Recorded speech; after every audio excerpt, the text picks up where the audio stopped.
how do we debug and troubleshoot those overlay networks? Like, what if I want to get into the network and I want to ping the services, I want to run curl internally or AB or whatever. Remember I told earlier, well, you can't use docker run --net docker coins in 1.12. You can do it in 1.13, but the network has to be created with the attachable flag, which we didn't do on purpose. So I'm going to show a kind of different way to poke at the network and see what's going on. And at first it will seem weird, because usually when we want to debug what's going on, it's like, okay, SSH into the machine, and then we ping and traceroute and TCP dump and curl and etc. But I'm going to show something slightly different, which at first will make you question my sanity, but then hopefully you will see the upside of it.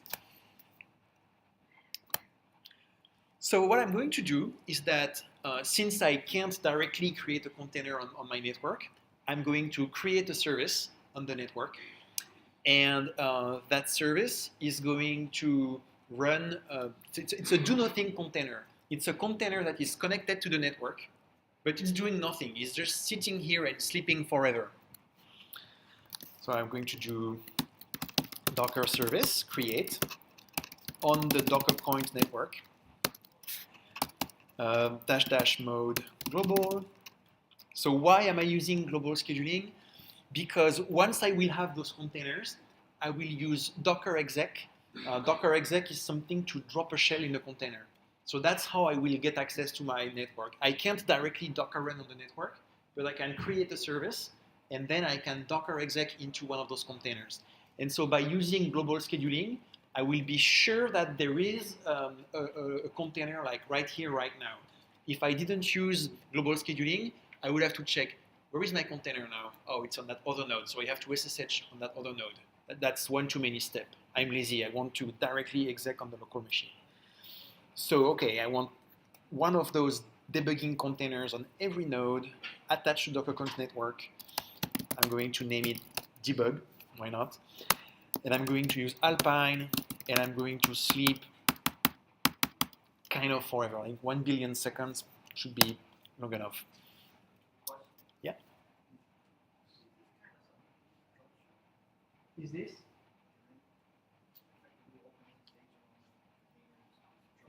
Oh, can we really SSH on the containers and troubleshoot? Kind of. So if we wanted, we could run SSH in the containers, but I wrote a few years ago, I wrote a really long post about like don't run SSH in containers, and the TLDR is that it's not because it's not clean or whatever, it's just because they are more nicer ways to do it. Like basically, instead of doing an SSH, we can use Docker exec, which immediately creates a shell in a container. So in effect, it's just like SSH, except you don't need to run an SSH server. And beyond that, there are many operations that usually require SSH, but in the container world, we don't need to really log into the container. I will just give one example. Let's say you want to run TCP dump in a container because there is something really weird with the network traffic. So you say, okay, I need to sniff traffic and run TCP dump. Normally, you SSH into the machine, you install TCP dump if it's not installed, and then you TCP dump, and that's it. With containers, you can create a second container that shares the same network stack. So if you do ifconfig, you will see the same interfaces, same IP addresses. If you do netstat, you will see the same ports. But if you check with PS or anything, it will appear as a separate thing. So now what you can do is that you have like your app container. So you start the network debugging container right next to it. In that container, you install TCP dump or whatever you want, and then you run TCP dump and you can see the traffic. And it's sorry? Yeah, exactly. It's similar to port mirroring. In a way, it's even better because it's not copying the traffic from one container to the other. It's really hard to make an appropriate metaphor, but yeah, functionally it's exactly like port mirroring, without the overhead of port mirroring. So that when it's just for TCP dump, you're like, well, what's the difference? But now there are some use cases where it becomes really interesting. I mean, my favorite example is a while ago, we had those front load balancers, and we were running some kind of metrics on them on unique visitors, and so that was pretty memory intensive. And so what would happen was that no, that's the wrong example I'm giving. Sorry. We were having a problem with the DDoS attack, and so we wanted to do some analysis of the traffic to understand what was going on. And so what we did is that we did set up something to sample like 1% of the traffic, and then store that and archive it to an S3 bucket.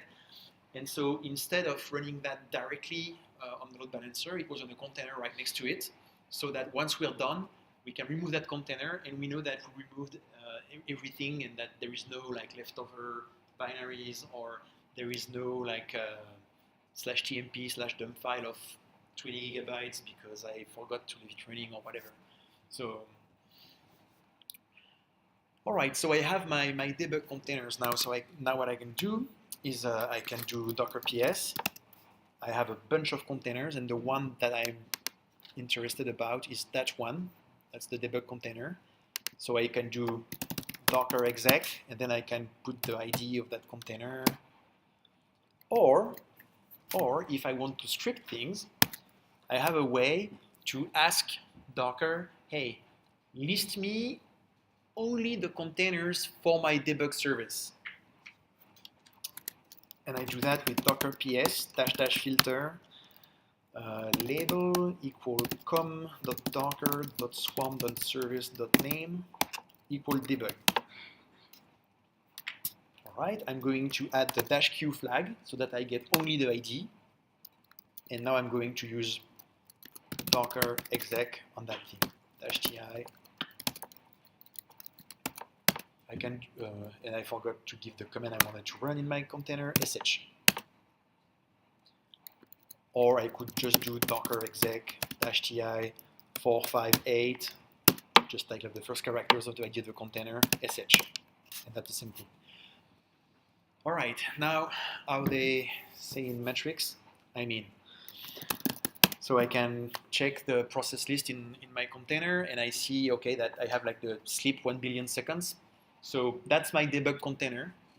And if I do like ifconfig, I see that it has a couple of network interfaces. One of them is on the Docker Coins network. The other one is on the Docker GW Bridge network. And once I'm here, I can access the other services of the Docker Coin network. I can do ping RNG, ping hasher, but I can't ping non-existent, for instance. I can curl them. Well, if I want to curl them, I need to install curl. So we are going to do apk update. That's the equivalent of apt-get update, but for Alpine.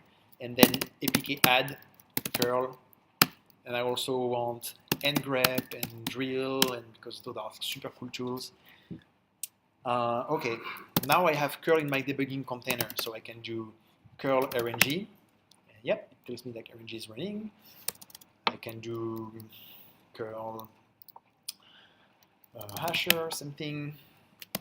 And RNG is scaled, so if I do curl RNG multiple times, I can see like it's rotating between different container IDs. So far, so good.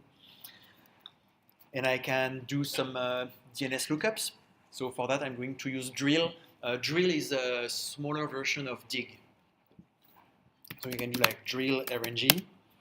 And RNG is scaled, but I see only one IP address because the IP address I see here is in fact the IP address of a load balancer.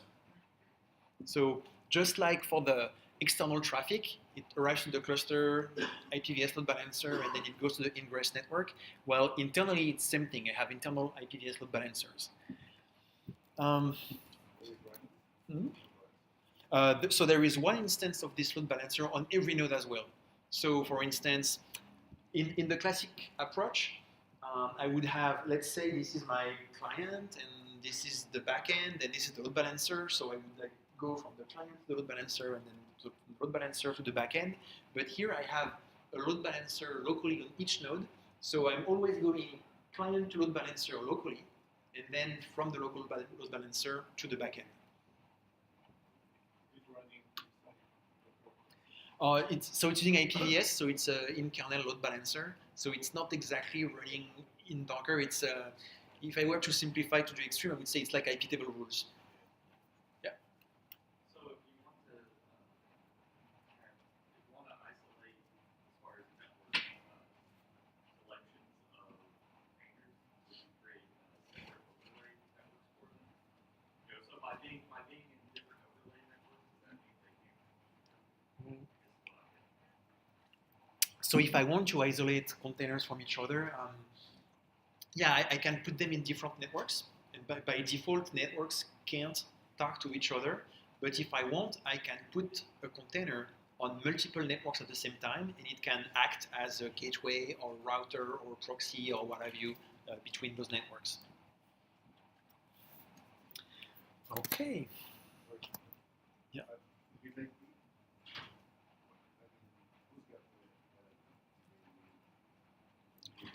Oh, what's this 10.0.0.8 IP address? So this IP address is the IP address of the internal load balancer for RNG.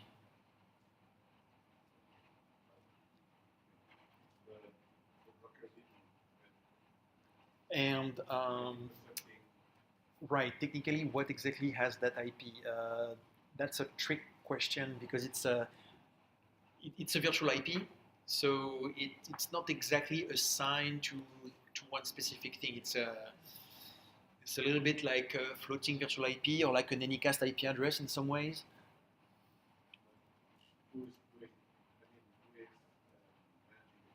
Oh, who is managing it? Yeah, right.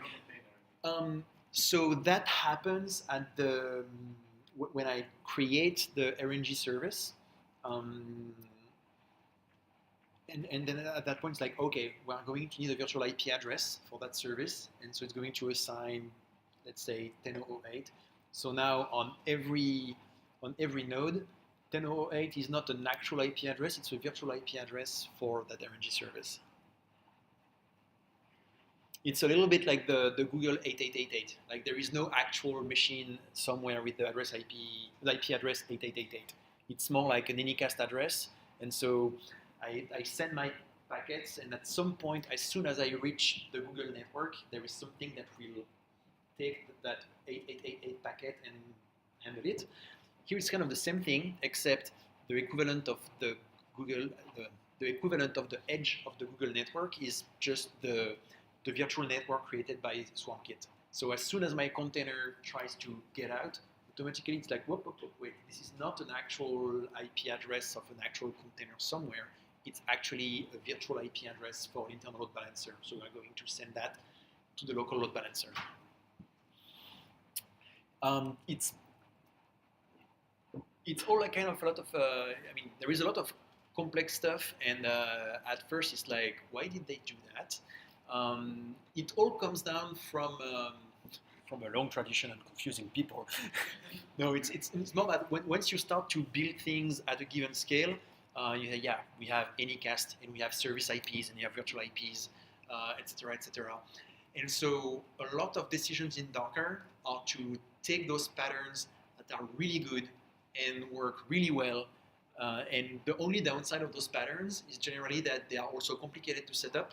And so to hide as much of the complexity as possible, like when you do Docker service create, there is like virtual IP that gets allocated, there's IPVS load balancer created, a bunch of IP table rules, etc., etc.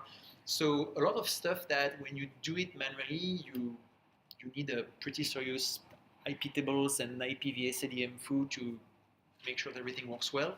So what Docker is trying to do is to encapsulate all that is something that is easier to use. But all those techniques under the hood are nothing really exotic or special. It's just like stuff that have been around for some time, even decades. So, yeah. So Docker Swarm has, when you create services, it does like the internal name resolution, the short name. You see like Redis and most Redis is. What about like external name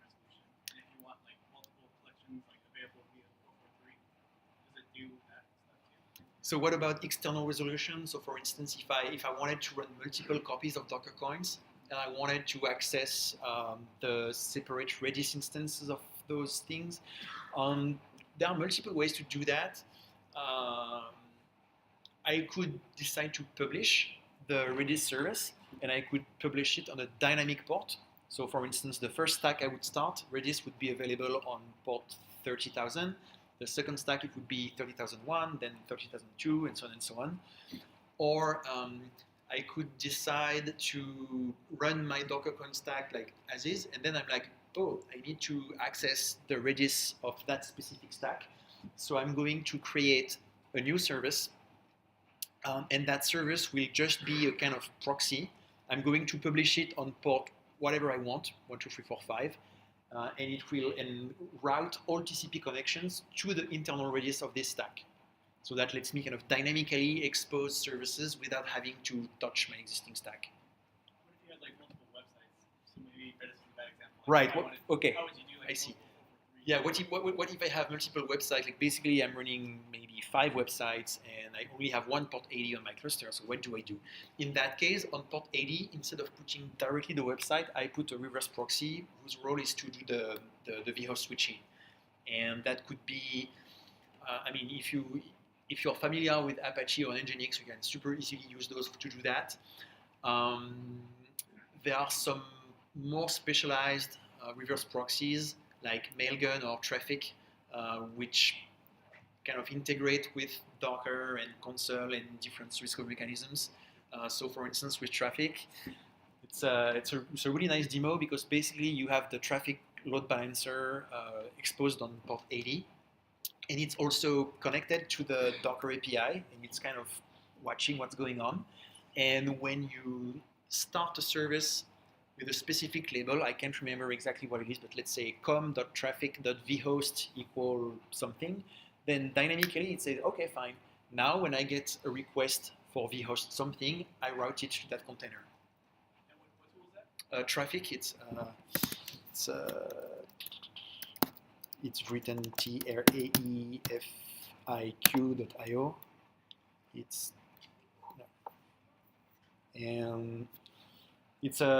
That's a really nice project. I mean, it's open source. It's not related to Docker at all.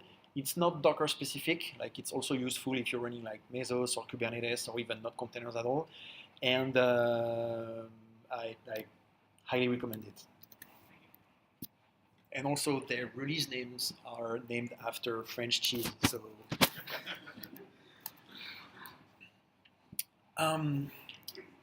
okay.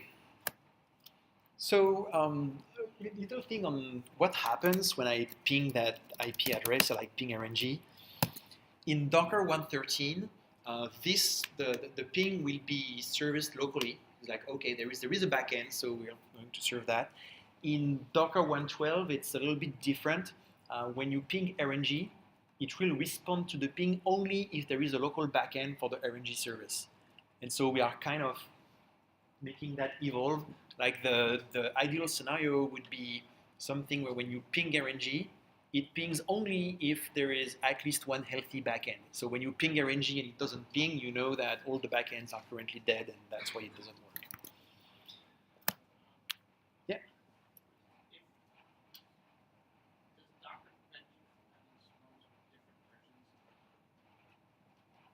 Does Docker prevent me? Okay, what if I have like a mixed mode cluster?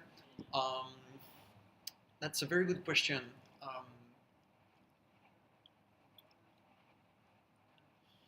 So I know that you can have mixed versions at least during an upgrade, like it's designed to be able to work correctly. However, to be completely honest, I don't know what happens if you use a version, a feature that only exists in 1.13 and you have a mixed cluster. But that's an excellent question.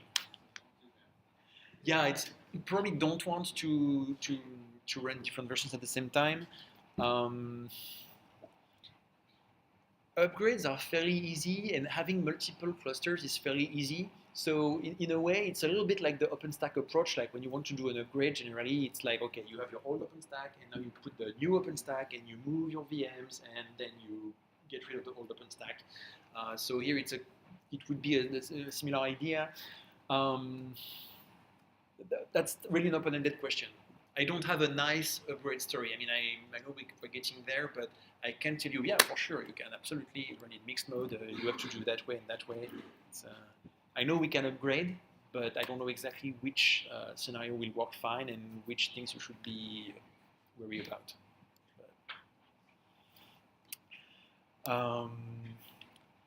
All right, so what if you don't like the internal load balancing? Like, what if you don't like IPVS? What if you want to connect directly to all the backends? You totally can. When you create a service, you can specify an endpoint mode.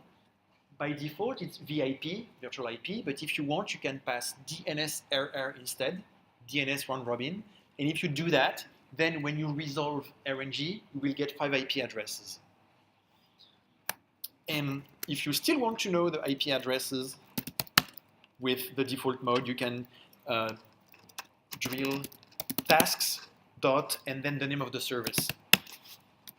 If I drill tasks.rng, it will give me the IP addresses of all my backends. So if I want to do my own client-side load balancing, I can do that. Okay. So global scheduling, yeah. So, if a container was stopped for some reason, when you did the query, would that IP then no longer be there? How dynamic is that? Right. If the container is stopped, so with Swarm mode, there is not really such thing as a stop container in the sense that there is my desired state, which is global scheduling 5 container. Okay, so what can happen now? Let's say one node goes down. Then in that case, the scheduler would be like, okay, wait, we wanted to have one thing per node, so I have a task here, but when it's going to reconcile, it will automatically fall back on its feet because it's like, okay, my desired state is different from my current state, but once I do one loop of an iteration, I remove the dead node, and then I want one container per node, so I'm there, I'm fine. Now, what if the container crashes, for instance?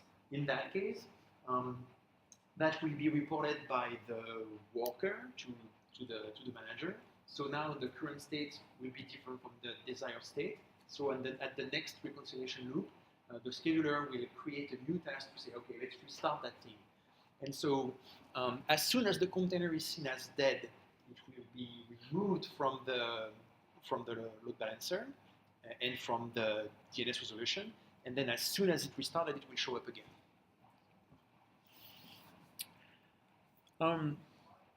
So global scheduling means global debugging.